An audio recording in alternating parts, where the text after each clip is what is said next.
Excellent. Amazing. Welcome, everyone. It's so great to see you. We are thrilled to have you here, and we're thrilled to kick off the last session in the Legislative Theater in Action Learning Series. Folks are still coming in, so you can add in the chat where you're coming from, what's your name, and maybe the issue you're thinking to address with legislative theater, or just how it's feeling today for you, wherever you are. We'd love to hear. It's the first day of spring today, and it's Eid. So there's lots of beginnings and celebrations. And today we're thinking about beginning new legislative theater and creative participatory democracy as well. So lots to begin, lots to hold, lots to celebrate and honor. Let's give it people are still arriving, but I think we're good. I think we should get started and people will keep arriving. Um, Feel free to drop in the chat, as we said. There you go. Great to see you all, where we're coming from. I'm here in Manchester, and I'm thinking about all kinds of uh, issues in democracy, really. Hello, people coming back again. Yes, welcome from Spain. Amazing. All right. Sunny in London. I love it. So let's jump right in. Welcome again. You can keep dropping your names and your locations in the chat. And we are so thrilled to have you here, as we said, for the fourth session in this series. Many folks have been here over the whole series since December, which is amazing. And we are thinking together about how to support legislative theater and creative civic practice, particularly in this session, how to design our processes to make them work as well as possible. And this is hosted by the People Act, which is a hub for legislative theater. We're going to be sharing as we go lots of resources and kind of things that the People Act can help you with as you work on legislative theater.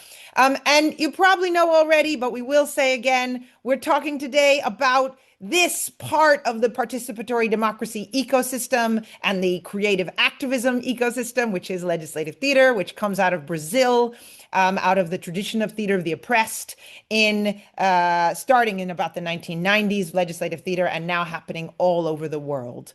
We'll talk a little bit more about what that looks like, what that means, but today we really want to get into all of us being able to think about how our work can move forward on this, as we said, first day of spring, day of Eid, day of celebration. So we've had this series. We've been thinking about projects happening around the world, different impacts. We've been thinking about policymakers who are taking risks on innovative practices. We've been thinking about failures and when things go wrong. And today we're really thinking about designing. And we have some amazing experienced practitioners here who are going to help all of you think about how to design your processes. Before we dive into that, it's very important when we do anything around legislative theater that we are taking fun seriously and we are taking participation seriously. So we are going to warm up, and not just with the warm up that we've been doing the last few times. We're actually going to play a game that you might play at the beginning of an event or at the beginning of a rehearsal process that we can even play on Zoom. So if we'll stop sharing our screen for a minute so we can all see each other. If you're able to, turn on your cameras for a little bit. If you're not able to, that's okay. But we'd love to see you all. There's a big group over there in Germany. You can turn on your camera. There we go. We've got some cameras coming on. Beautiful. Excellent. All right. Oh, some people are outside. I love it. If you're in a busy office, I apologize in advance. Okay, great.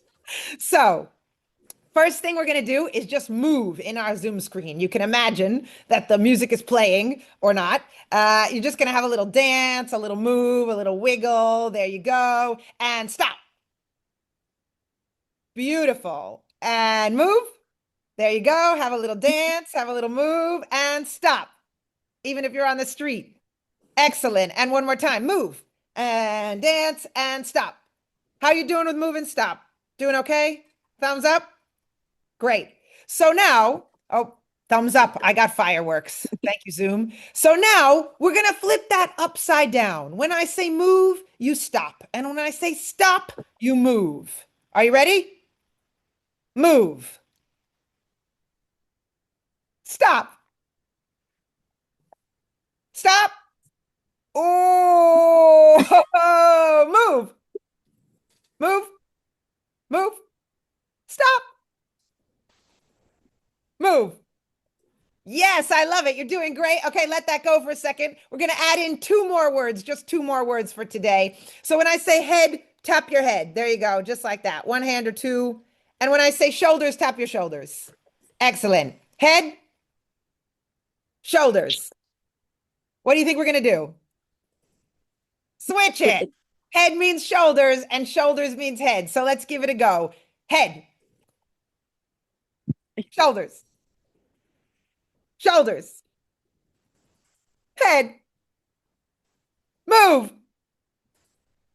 Okay. We have move, stop, head, shoulders, all mixed opposite. Let's give it a go all together. So move, stop, move, head, shoulders, shoulders, shoulders, head, move, move, stop, stop. Hey, give yourselves a round of applause. That was amazing. That was amazing. That was amazing. That was amazing. All right, fantastic. Anybody feeling a little bit upside down? Yeah, anybody? Great, great. Anybody had a little bit of a laugh? A little bit of a laugh. Beautiful. I saw some of it.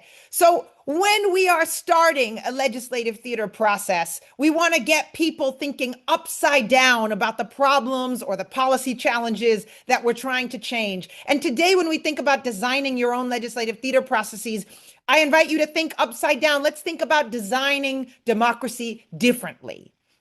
But also, let's keep that sense of having a little bit of a laugh, having some fun. We take fun very, very seriously in this process. We are serious about fun, right? It's incredibly important for us that we are creating an environment where we can play, where we can celebrate our work together, even as we address sometimes difficult topics. Today, how do we make change? So now that we're warmed up, if you were on the street, I hope you gave everyone a nice little show. What's going to happen today?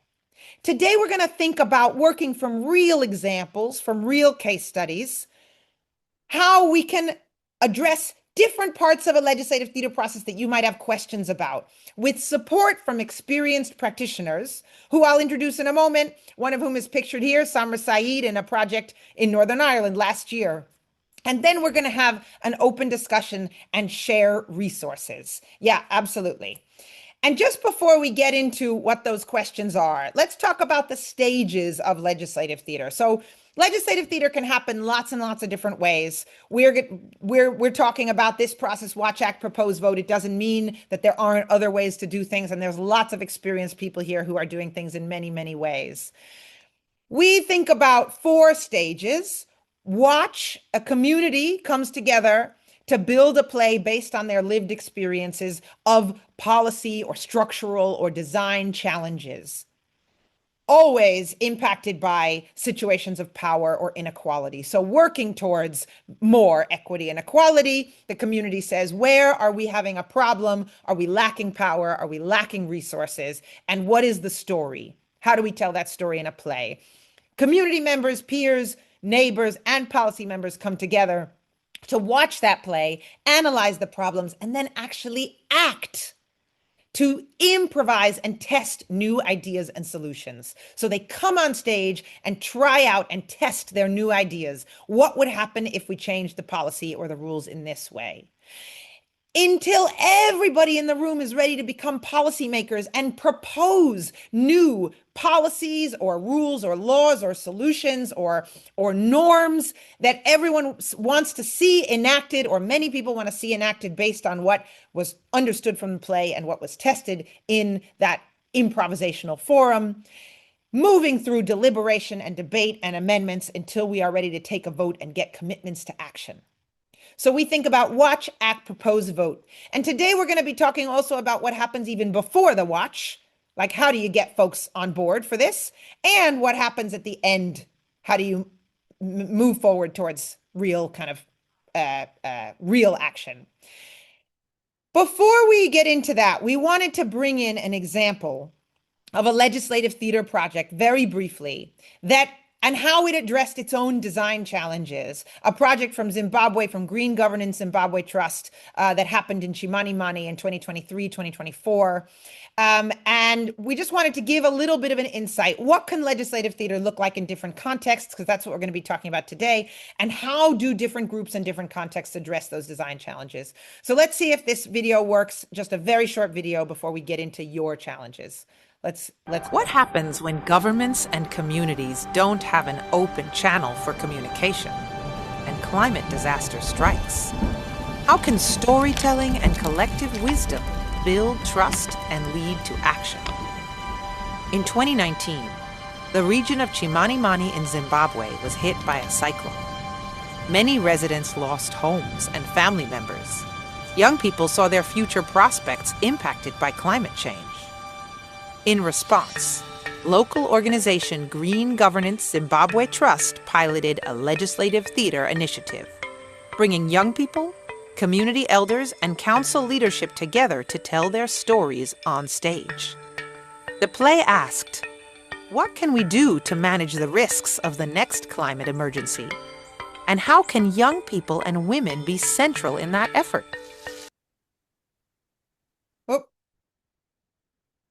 There we go. Oop, we lost the region of Chimanimani residents lost homes and family members. Young people saw their future prospects impacted by climate change. In response, local organization Green Governance Zimbabwe Trust piloted a legislative theater initiative, bringing young people.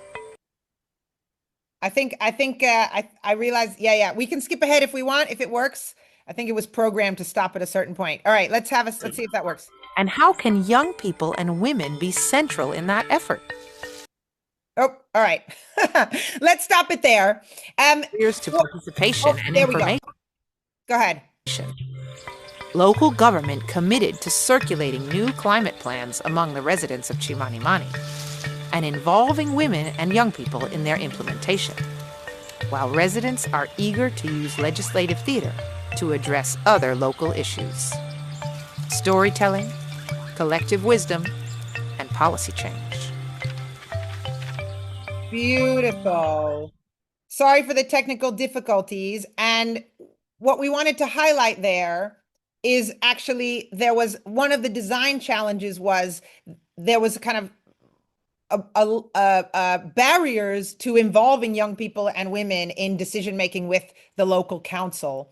And so what Green Governance Zimbabwe Trust did was figure out how to get the elders to make an invitation that made the event feel more welcoming and inclusive, and not like it was going to kind of challenge or disrupt any norms, but actually be a continuation of the kind of cultural practices and including young people and women in the decision making. So that was a beautiful solution, not to kind of say we're throwing everything out that we usually do, but to say, how are we working within our existing context to make as many different voices as possible be part of the problem solving, in this case around climate resiliency. Many more of those videos and case studies are available, and you can check them out and see how other groups have addressed their design challenges. So if we go on to the next slide, inspired by Chimanimani and the project in Zimbabwe, we are going to meet with 6 different practitioners today who are all here, and we're so grateful for their time. Many of them are pictured in this picture on the slide, with additionally Sam Dixon, who's here. And they are, Tony Seeley is an incredible practitioner working in London for decades, working on health, working on mental health, working on climate, all kinds of issues, using forum theater and legislative theater. Claire Hills Wilson was artistic director of Lawnmowers Theater and is now a freelancer working on legislative theater, creative policy change, and structural change with lots and lots of communities in Newcastle. Rosa McCreary, a clown and legislative theater and theater of the press practitioner, also based in Newcastle. Myself, Samra Saeed, one of the directors of Arts and Homelessness International, legislative theater practitioner based in London, working on housing, homelessness, lots and lots of issues. And Sam Dixon, here in Manchester, like myself, working now on education policy, on youth employment across the North and the Midlands in the last few years. And they are going to be thinking about these 6 questions with you. So I want to take a second to pause and let you look at these questions because you're about to choose which one feels important for you. You might be thinking right now, how do I even get started? How do I advocate for legislative theater? How do I get funding? How do I get the partners on board? Even before Watch Act proposed vote. If you're thinking about that, please join that group. Advocacy, funding, etc. And Tony is going to be leading that conversation. You can bring all your questions there and you'll all work together the best you can. If you're thinking about who participates and how, from the perspective of the actors in particular, how do you get the actors to tell them, who are people with lived experience, how do they kind of come together? How do we make it so that it's a welcoming and inclusive and safe invitation? How do we adapt the process to work differently for different communities? How do you get them, reach out to them? Then we definitely join the group with Claire, who will be talking from her experience over decades in the Northeast and beyond. If you're thinking about what happens once we're in the room, how do we use games and stories to make a play? Join Rosa. Rosa might tell you some stuff about how do you integrate movement and circus into legislative theater too. So there's all different ways you can make the play. There's not just one way. If you're interested in how do you lead a public event, what are the little ins and outs of a public event, the facilitation, the flow, the timings, the different stakeholders involved, etc., stay here in the main room with me. If you want to talk about a public event, don't join a breakout room. That's the only one.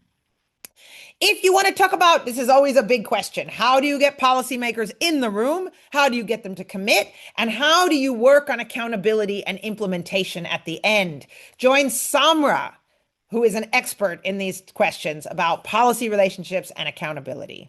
And finally, if you want to talk about how do you get training, or how do other people in your group get training and continue to build capacity? How do young people get training? How does any participants think of themselves as facilitators as well? Join Sam, who is definitely an expert on that topic.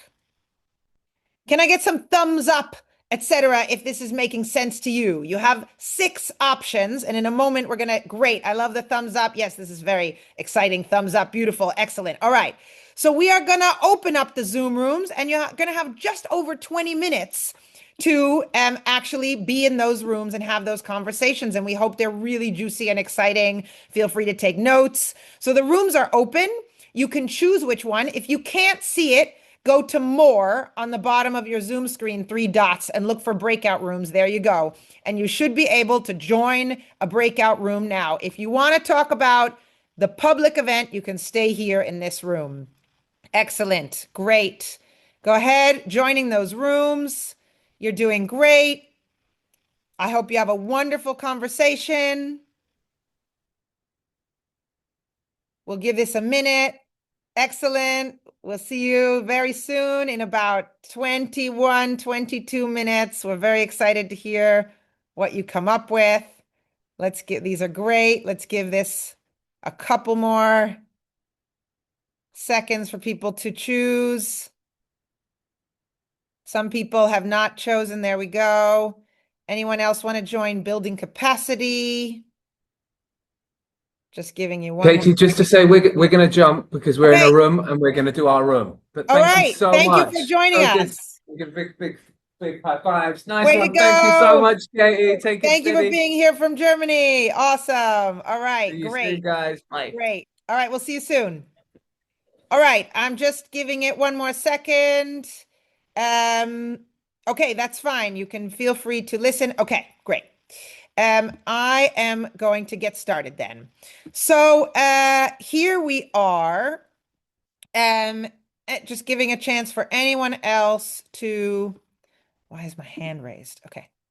Oh, because I waved. Here we are in the room about the public event. I also see my colleague Bartek here, who has led a lot of legislative theater processes and might be able to help us with this conversation. Because this is a breakout room, if you want to turn on your video, feel free. We're a little bit more intimate now, but no pressure if you don't want to. Let's see. I want to see what questions you have about running a public event. Maria, I think I'm just looking at the tech. I think Sam is alone, but everyone else has big groups. So Yeah, I'm happy to do that. that's fine. If it is, it is. But we can send her a message if she wants to join another group at some moment, unless anyone wants to join building capacity group right now and training. Okay, great. So really, I want to start with just offering some reflections on a public legislative theater event. This group is about talking about how do we work on a public legislative theater event.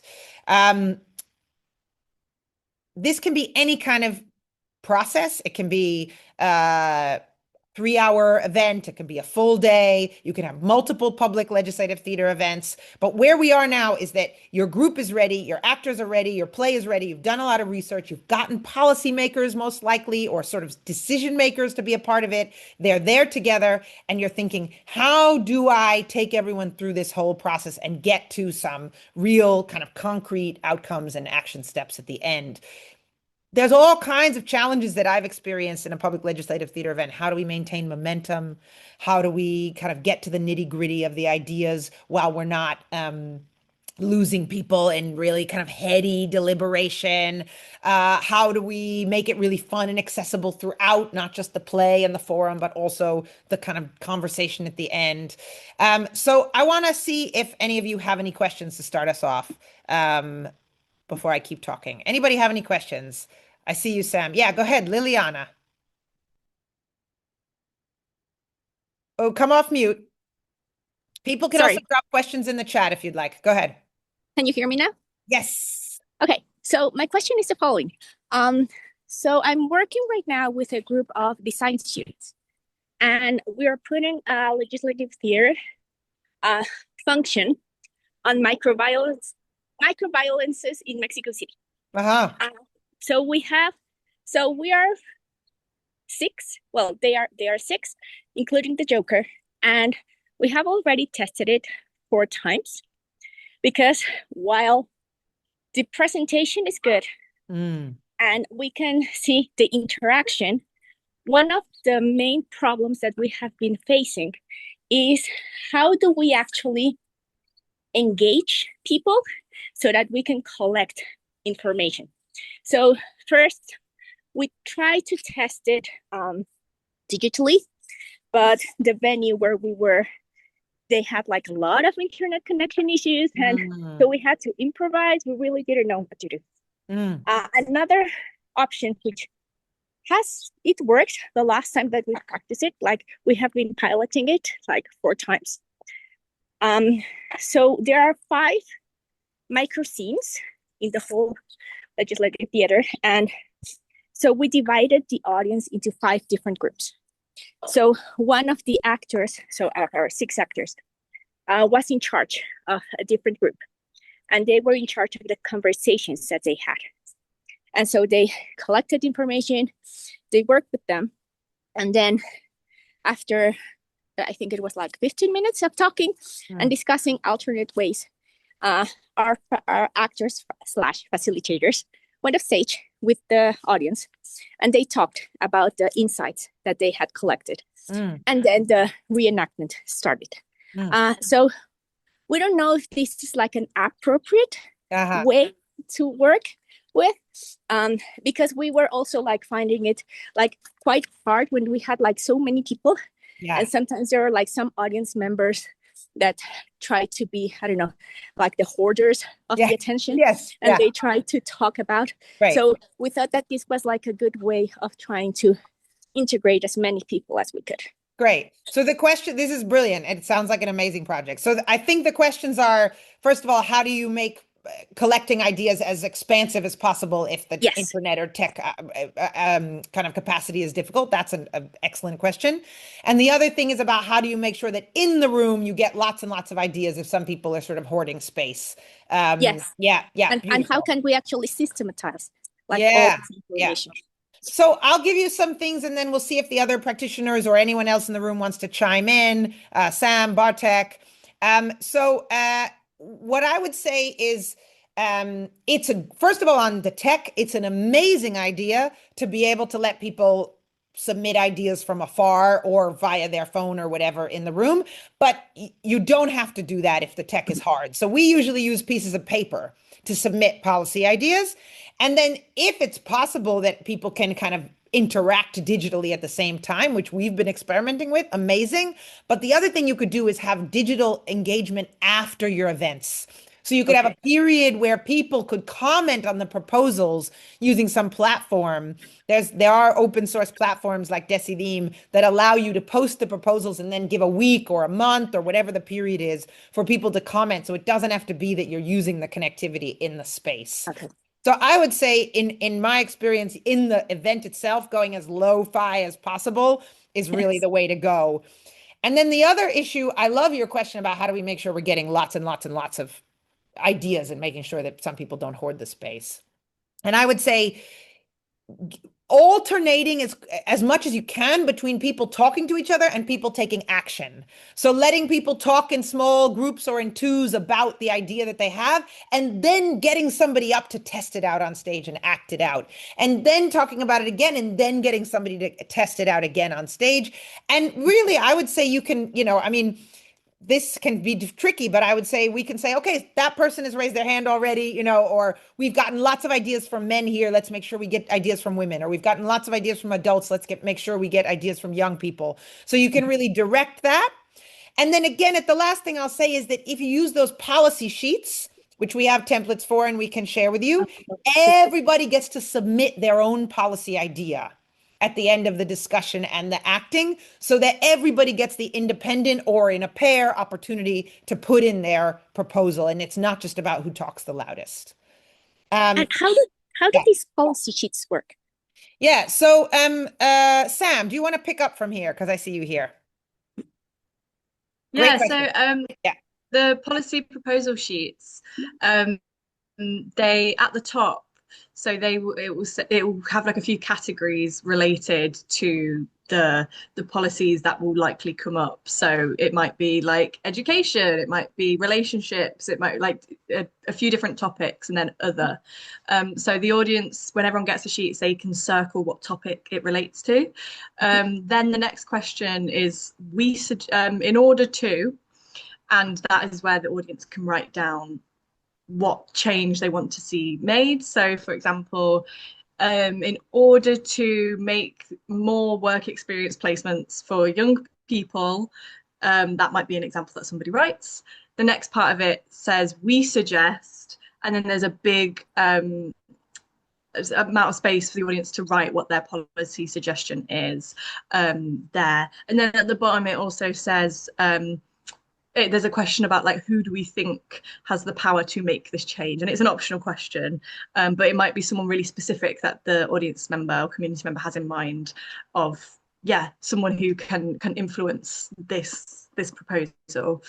And then Katie, do you want me to talk through like how they are collected? And yeah, I think we can leave it there and see if other people have questions, because I think that's great. And just to add, Liliana, you can do it in lots of different ways. So in addition to, of course, people can text in ideas, but those sheets are very lo-fi. And also, if writing is difficult, people can even draw an idea, right? So there's all kinds of opportunities to share ideas. But the idea is, how do we get people to transform, as you said, what they've said in person to what they've tried on stage to now what they really want to see happen? And that giving that sheet is just kind of that moment of we are all becoming a policymaker now.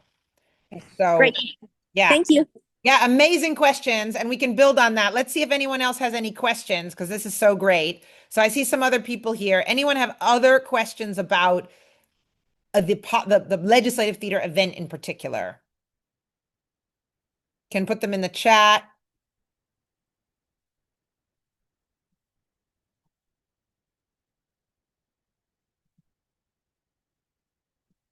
or we can keep going from there if we just want to listen.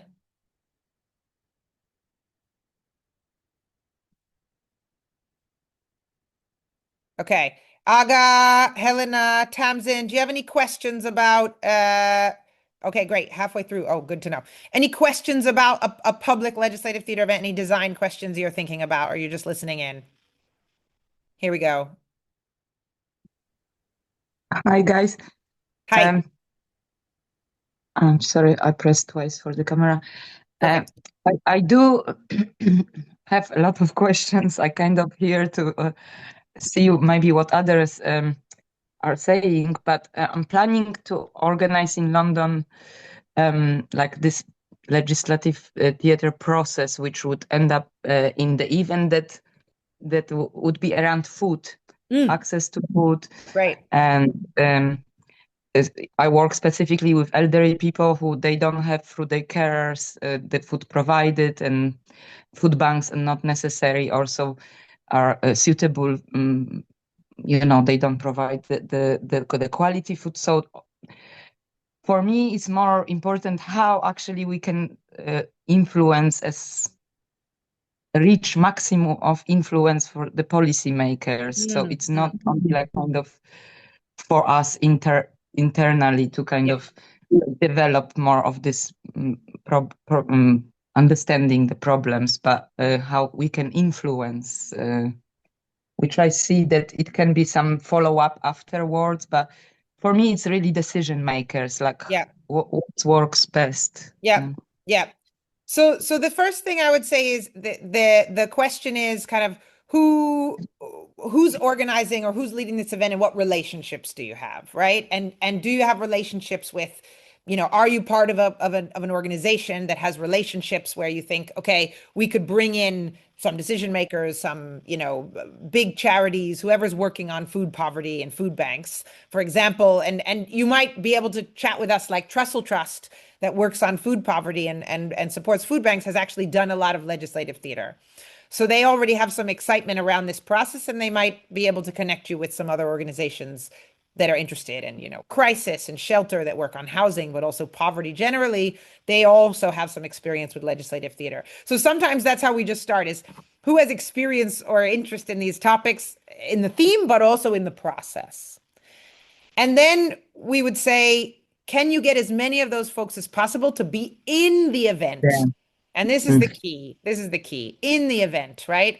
So that they are there, they're talking with everyone, they're hearing the takeaways, they're hearing the ideas, and therefore you're in a good position to be able to say, okay, now sort of, we've all had the same experience together. What are we going to do next?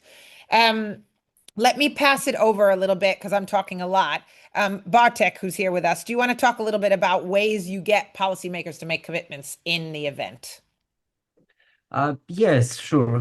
Hello, everyone. Thank you for the question, Aga. So I think if you manage to get the policymakers already there, for example, as Katie does it, while it can be tricky, it's something called the policy panel. So it really depends on this initial stage and how far you can go with the cooperation before.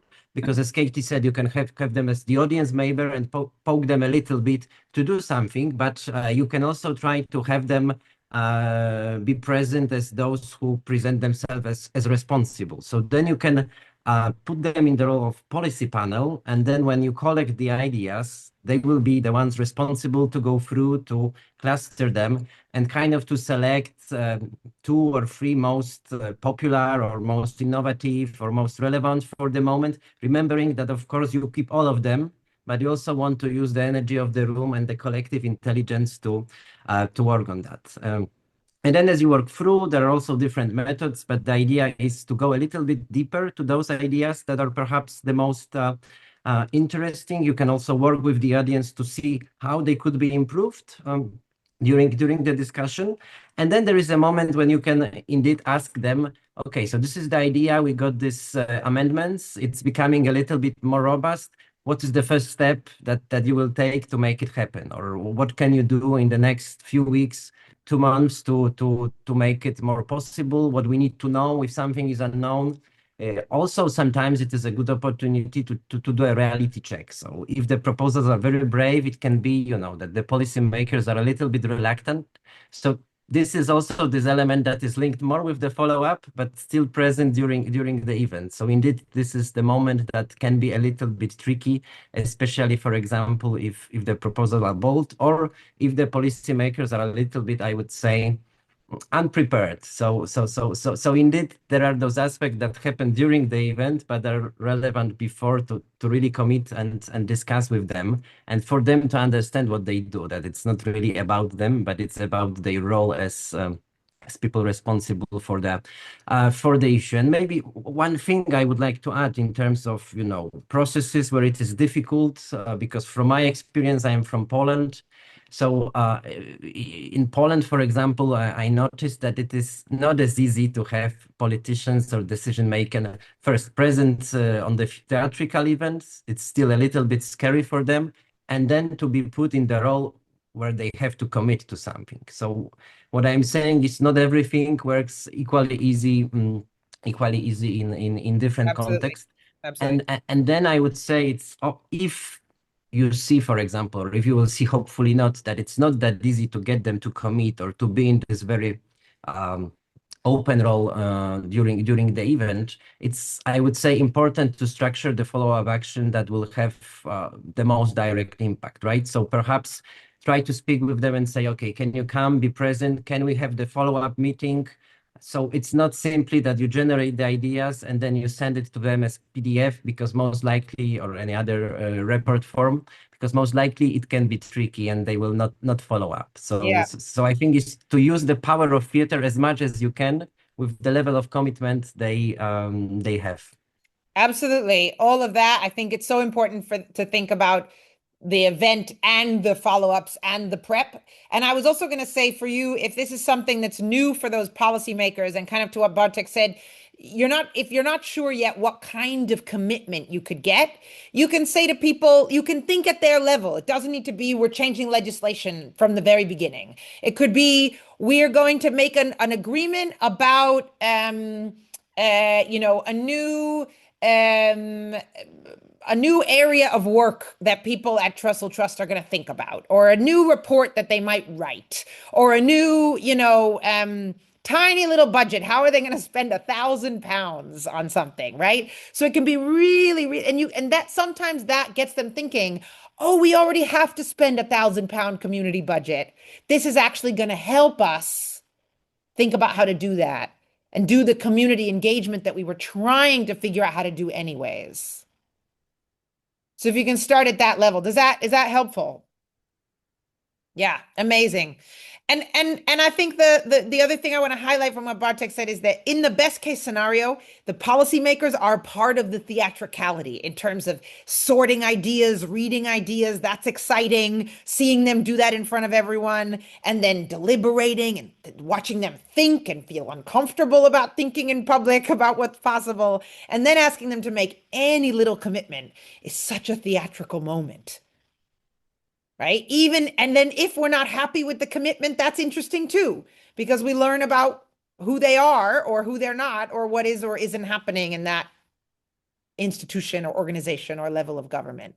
So if you can think of everything they do as part of the theatricality, and then in my experience, if we can sell that to policymakers as not necessarily, you're going to be on show and we're all going to be laughing at you, but like, here's an opportunity to show yourselves as real people and as real citizens who do real work and build trust with residents and with stakeholders, with constituents. Here's an opportunity to make public what happens behind the scenes just a little bit. Nobody thinks we're, saying yes to kind of all the laws right here on the spot. It's not that kind of pressure, but they can go, oh, this is what I've been wanting to do anyway. So trying to talk to them about in the way that can help the policymakers or the decision makers meet their own needs.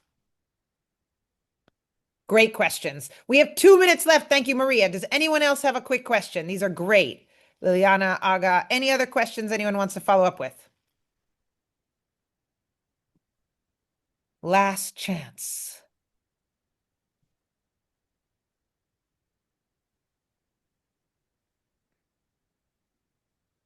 Okay. I will just give some quick tips about legislative theater events, which is they can be in all kinds of spaces in all kinds of contexts, but make sure it's a space that people feel welcome in, right? It does not have to be a theater. It can be a library, it can be a community center, it can be a sports hall. Ideally, make sure there's food, snacks. These are long events. It's hard to do all this democracy together. Make sure that there's opportunities for people to eat cookies, drink tea, ideally even eat a meal at the end if that's the timing, pizza, so whatever it is. Um, Make sure that you have those elements that help people take part, like policy sheets. Ideally, we like to take notes on either a screen, a projector during the deliberation, or at least a big chart paper so that people can follow along with the proposals. And also voting cards, red and green voting cards, so that people can vote in an active way. And as Liliana said, you can use all kinds of tech voting, and that's really cool too. But I find that it's fun for people to have this physical action of voting, and it's also very visual to vote yay or nay with green and red cards. And then make sure that there's elements of fun as often throughout as possible. So even like we try to do in this Zoom, right? Music, starting with games, taking enough breaks, making the play energetic and fun, keeping people's energy up, applauding a lot, celebrating the work that they've done, right? Those kinds of tools are incredible for keeping the energy up and keeping people having fun, and that people feel like there's been something achieved or some success as as it moves forward, even if we didn't get everything that we want. So this feeling of kind of celebrating. And on the celebration note, I see all the people starting to come back, which is amazing. Thank you to our question askers in our group. Thank you to Bartek and Sam. This is fantastic. Let's see people arriving. I hope you've had some deep and rigorous conversations. Saw there were a lot of people in the policy group. There were a lot of people in the advocacy group, actually, and definitely in the playmaking group as well. There was a nice little crew in the who participates and how. So lots of things going on here. Okay, welcome everybody. I think the last group or two are still getting their last few seconds in. It's so good to see you all. Here we are. Here we are. Here we are. Amazing. All right. So give yourselves a round of applause for that work together. Lovely. We really wanted to let people kind of be together and think and talk and kind of dig into it today. So if we go back to the slides for a second, we just want to ask you, what is something, let's drop in the chat before we open up a conversation. What did you take away from your group? One thing you've learned, something you're ready to put into action, something sticking with you. Give you a second to put into the chat. Imagine the music. We will be able to speak out loud, but we just want to warm up our sharing brains. What's something that stuck with you from your group? Something interesting, something you want to move forward with?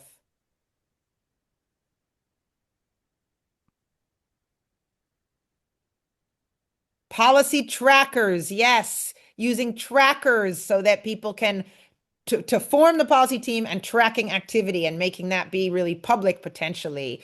Using videos to recruit people and engage communities. Absolutely. There's lots and lots of resources available that we want to share with you in a moment. The policy sheets. Yes, the proposals online for voting afterwards, and food and snacks. We did talk about snacks in the public event group. And I hope everyone else, I hope you talked about snacks at some point in your group. Excellent. Okay. Lucky to have groups already in the community who want to do this work. Recruitment can be tricky. Absolutely. Even little commitments from decision makers count. Yes, we were talking about that. How small can your ask be at the start? It doesn't have to be that we're changing everything all at once. Any other takeaways? These are fantastic. Any other takeaways you're thinking about? Great. Okay. As you think, we're going to open up a little bit of a public conversation now. So what we want to say is, and people can talk out loud or in the chat, what has been useful for you about either today, or many of you have been at multiple of these Zoom sessions, every month we've had a webinar, December, January, February, March. We'd love to know what's been useful, what's been really valuable for you. Yeah, we'll show these questions and then we'll open up a conversation. Have you made any connections? What do you want more of? Or what other support do you need? This is just a taste of getting to work together and have these conversations. What else do you need? And what are other big questions you still have? If we did more webinars, what would be valuable? Or if we offered more resources and more ways to learn, what else do you need? So we want to open up the floor. We can talk out loud now. What's been valuable? What connections? What else do you need? What other questions do you have? Anybody? We'd love to hear from you.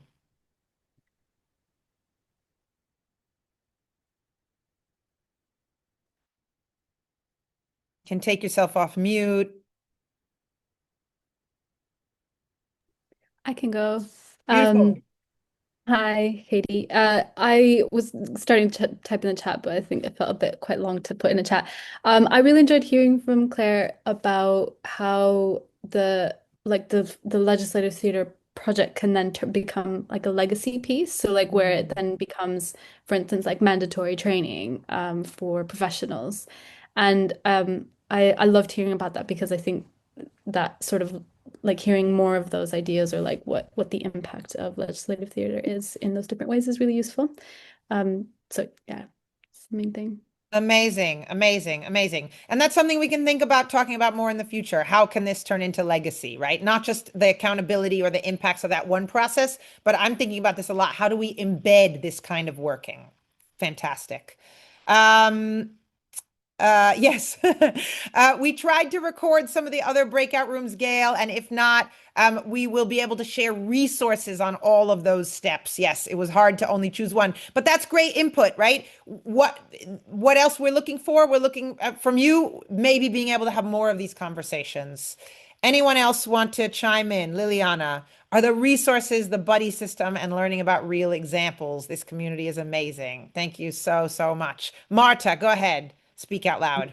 Yeah, I just want to say, like, I love this method, and I think there's so much there are so many opportunities you can use it. But like me myself, I feel like I'm lost in the woods. Like I think maybe it's because I've never like experienced it myself, and I think that would probably be a great way. So I think in terms of like how you can support, maybe if there are any projects that you're doing that we could come as observers, that would be really helpful.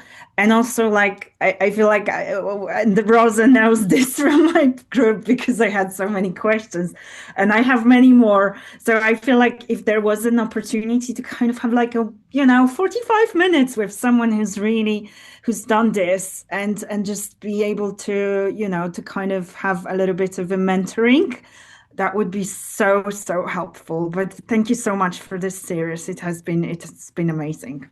Awesome. Thank you so much. And one of the things we'll share afterwards is that there is a mentorship program from an organization called People Powered that lots of us are part of, and they offer free mentorship and actually pay the practitioners.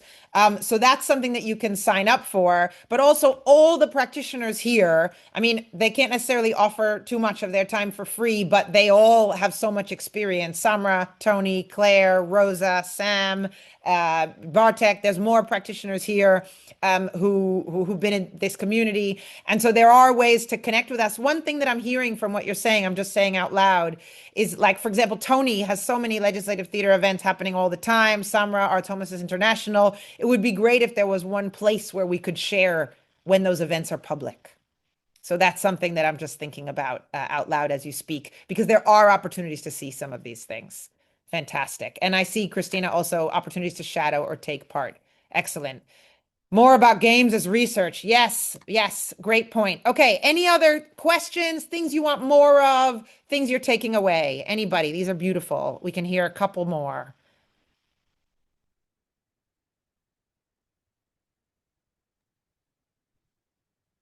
Katie, did you see the one in the chat about using games as research? Yeah, absolutely. That might be something we'd be able to do a future session around. That's something that we're thinking about right now is what could future sessions be? And games as research, kind of zooming out, understanding the different stakeholders, kind of, using these tools to help the community and the policymakers understand the context of the problem and the opportunities for change. That would be a great thing to investigate more. So I love that.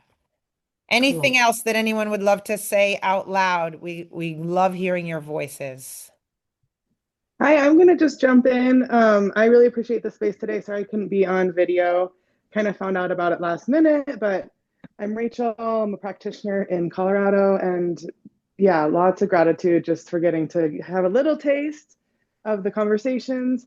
I'm curious about funding, and I don't know how that works in an international space, but that's something that, as you were just mentioning, like we are professionals doing this work.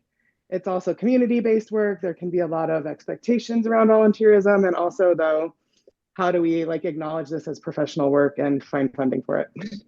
Excellent point. Comes up all the time. We could definitely have a targeted conversation about the different ways that people get these things funded and kind of advocacy tools and tips we use. Tony's group, did you all talk about that in your group at all, Tony? We talked really about more getting started and the challenge that we face in that, just to really start groups or start, introducing LT to people. Nice. It was really the conversations were around that. But funding's always an interesting one, because people need to know what funding they can get and where they can get it, and all of those kind of issues. And often the voluntary sector, if you're tuned in to that community, there's bound to be maybe, hopefully, fingers crossed, somebody within statutory service or civic who might be in charge of, knowing much more around how to support community groups, CICs, who are doing work in the community. But it is a bigger conversation, definitely. It is absolutely all of that. And I think we're taking notes of these questions, so we're not going to be able to answer them all right now, but this might be a conversation to have.